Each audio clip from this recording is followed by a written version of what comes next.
মনে করো যে তোমার মানে অল ইন অল গার্জেন মনে করো যে তোমার মানে ছুটি গার্জেন কে তোমার আব্বা নাকি? হ্যাঁ, আমার আব্বা ছাড়া কে থাকবে? ভাই যদি থাকে বড় ভাই? বড় ভাই আছে, আব্বা আছে। তো ওরা এখন কি বলতেছে, তুমি কি কিভাবে কি করবা, কি ম্যানেজ করে চলতে পারবা নাকি? কি ম্যানেজ করে ফেলবো? ম্যানেজ করতে আপনিই তো বিচার করে দিলেন। থাকা বিচার বিচার করে দিয়ে তো আজ 2-2.5 বছর থেকে নাই। আর কোনো খবর নেই। এইভাবে তো আমি এখানেই কাটাইলাম। যাওয়া ইচ্ছা করি। তারপরে কি হল? আমার থেকে ওই যদি কথা কয় না, যাওয়া ইচ্ছা করে না, এখানে ডিউটি কর থাক, বাম্মার দেশের লোকজন কইতাছে। তখন আমি এখানে একটা কোম্পানিতে ঢুকলাম। 2-3 মাস ডিউটি করছি। করার পরে এই মাথা খালি আউলবল হয়ে যায়, টেনশন। বলে ওই আসে না, ওই একটা কল্যাণিক ধরি খাতে মোর কোনো খবর করে না। মুই একটা বাচ্চা নিয়ে ওঢাল করি বেড়াচ্ছি। এখন কি ওই কল্যাণীর কাছে আছে। না নতুন করে যে বিয়ে করছে এখন ওই কল্যাণীর কাকে বিয়ে করছে না অন্য কাউকে? ওক ধরি তো আছে, ওক ধরিতেই সমস্যাটা না, বিচার করলেন না, ওক ধরি ওই আছে। আচ্ছা আমার শ্বশুর শাশুড়ি তো সবও জানে ওই ওক ধরি আছে, কিন্তু ওর কোনো উপায়কে আমরা জানি না। ওর আগে আমার শ্বশুর দেখা করতে গেছে, দেখা করছে, আবার আমার দেওয়ার দেখা করছে, কিন্তু আমার কাছে এগুলো কোনো প্রকাশ করে না। তো ওইকে আমরা জানি না, তোমরা খুঁজি নাও। এখন কথাও করছি। আবার মনে করেন ওর বেটির বিয়ে বাড়িতে আসার পরে আমরা একটা লোকজন নিয়ে বৈষম্য থুবে কি না থুবে, গ্রামের লোক আছে না, ওই কি করছে পরের দিনে ওর বইনক আগে দিবার যায় পালাইছে। আচ্ছা তাহলে তুমি এখন কি করবা, একটা ডিসিশন আমাকে জানাও, আমি ওরকম সেরকম একটা ব্যবস্থা করি। সেরকম কি? তাহলে আপনি যদি মেম্বার বিচার করছে, ঠিক আছে, তা আপনি ওই কথায় কোন আপনার বেটাকে হাজির করেন, ওই কয় টাকা নিচে না নিচে ওর দ্বারাই হইবে সব। তোমাদের বাড়ি থাকার টাকা নিতে দেয় নাকি? আমার আব্বা নিজে যৌতুক দিয়ে আইছে। আমার শ্বশুর কত টাকা দিতে? আমার আব্বা দিয়ে আইছে প্রথমে 25,000 টাকা মনে করেন, তারপর সর্বপ্রথমে ওর কাছে 1 লাখ তো বেশি গেছে টাকা। তাইলে মোটের পর 1 লাখের বেশি গেছে। হ্যাঁ। এখন কি ওই 1 লাখ টাকা ফেরত দিলে হবে? কেন ফেরত? এতদিন থেকে 9 বছর থেকে সংসার করলাম, একটা বাচ্চা হল, এখন কি আমার কি প্রতিদান কি ওই 1 লাখ টাকায়? এটাই তো বলতেছি। এখন ওই যে তোমার বাচ্চাটা কি ছেলে না মেয়ে? ছেলে। ছেলে। বাচ্চাটাকে তুমি নেবা না এদেরকে দিয়ে দিবা? আমি ওকে নিয়ে কি করব? ও যদি বড় হয় বা আমার কাছে যাইতে চায় তাহলে তো আমি তো আটকাইতে পারবো না। ছোট আছে বিধায় মায়ের জালেতে আছে আমার কাছে। বড় হলে যদি যাইতে চায় তাহলে যাইবে, সমস্যা নাই, কিন্তু আমার 1 লাখ টাকার আমার এই মূল্য। আমি তোর বেটার থেকে ভাতা ধরি নাই বা নাং ধরি নাই, তা আমি ওর সাইডে দিয়ে আসবো এই টাকা নিয়ে।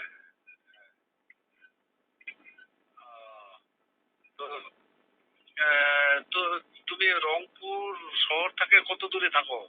রংপুর যাইতে হইব না, ওই যে রানীর বন্দর চাম্পাতলির এদিকেই বাড়ি। রানীর বন্দরের দিকে বাড়ি? হ্যাঁ, দেবীগঞ্জে। তো আচ্ছা শোনো, তুমি কি ডিসিশন নিবা একটা আমাকে জানাও। হ্যাঁ, ক্লিয়ার করে একটা জিনিস জানাও, আমি যেন ওই পথে চলতে পারি, মানে ওই পথে আগায় জিনিসটা শেষ করতে পারি। শেষ বলতে কি, এখন হয় আপনারা সংসারটা ভালোভাবে গুছাই দিবেন আনার পরে, আর না হলে একটা বিশৃঙ্খলা করে দিবেন, যে কোনো একটা। হ্যাঁ, তোমার জীবনটা তো এইভাবে নষ্ট করা যাবে না, বুঝছো? না, এখন জীবন থাকতে জীবনের মূল্য দিবার হইবে, না হলে তো শেষকালে তো আমার ওর কাছে তো পাপিষ্ট লোক একটা একটা করে একটা ভুল করতে আসছে, ওর পাপের ভাগে কে নিবে? আমি নেবো কে এসেছেন?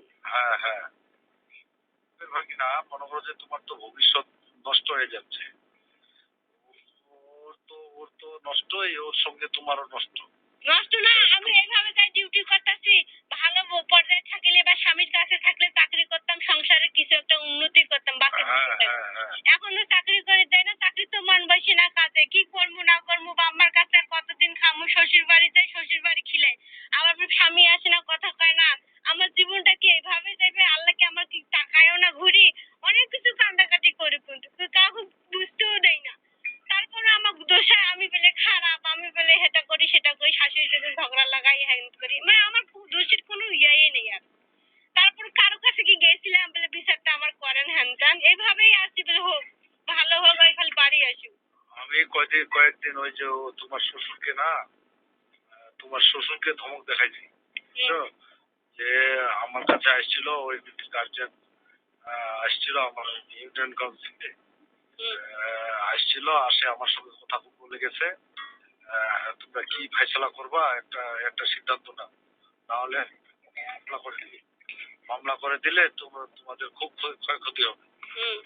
এইভাবে খুব ধমক দেখাইছি। ধমক দেখানোর পরে সেদিন আমার বাড়িতে গেছিল, যায় আমি টেকনিক করে তোমার নাম্বারটা দিছি ওর কাছ থেকে, বুঝছো? এইভাবে নিছি, এগুলো কথা কিন্তু বলবো না, ঠিক আছে? টেকনিক করে নিছি মানে তোমার সঙ্গে যোগাযোগ করার জন্য। তো এখন কথাটা হলো যে তুমি যে পথে, মানে যে দিক দিয়ে ভালো হবে তোমার, আমার মনে হচ্ছে যে এখানে থাকলে তোমার ভালো হবে না। না ভালো হবে না, ও কালো হবে না, কোনো কালো হবে না। হ্যাঁ, তোমার এই সময় জীবন আছে, যৌবন আছে, বয়সটা আছে, এই সময় তোমাকে একটা শক্তি তৈরি করতে হবে, কিন্তু এখানে তো তোমার সেটা হবে না। হ্যাঁ, এখন তুমি আচ্ছা সুন্দরভাবে একটা আলোচনা করে তোমার গার্জেনের সঙ্গে একটা ফাইনাল ডিসিশন নাও, নিয়ে আমাকে জানাও। আর তুমি যদি আসলে আমাকে ফোনে ডাকে নিয়ে মানে সামনাসামনি কথা বলবো তোমার সঙ্গে, ঠিক আছে? এখন তো আমার কইতাছে কি আমার বিয়ের কাগজ নাই, 2 নাম্বারই বিয়ে করছে ঢাকাত। আমি কইতাছে কি এখান তো বিয়ে করছে, কাগজপাতি নেই, কি করতে পারবি, কোর্টের মাধ্যমে টাকা নিয়ে কি করবি, মানে এগুলো করতে থাকে। একটা ফুটা হয়েছে না, আর তো কাগজ লাগবে না, কাগজ লাগবে না। কাগজ নাই, মোহরানার টাকা নাই, ওইটা দিয়ে আমরা সাহসটা বেশি বাড়ি গেছি। আর কল্যাণিক যে বিয়ে করছে, কল্যাণিক যে ধরে আছে, কল্যাণীর রেকর্ডটাও আমার আছে, আমার কাছে আছে প্রমাণ। এই কিছুদিন আগে আমার সাথে কথা কইলো শাহিনের আপার ফোন দিয়ে। ঠিক আছে, তোমার আব্বার সঙ্গে ডিসিশনটা আমাকে জানাও। হ্যাঁ, আমি সেইভাবে বিষয়টা নিয়ে আগাবো। তা আমার শ্বশুর কি কইছে বলে বউ যদি না থাকে সেই ব্যবস্থা আমরা করবো।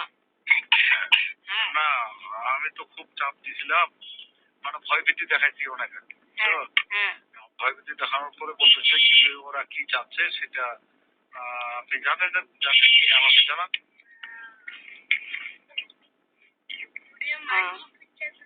ঠিক আছে, ওরা কি চাচ্ছে এই ধরবা হবে নাকি রে?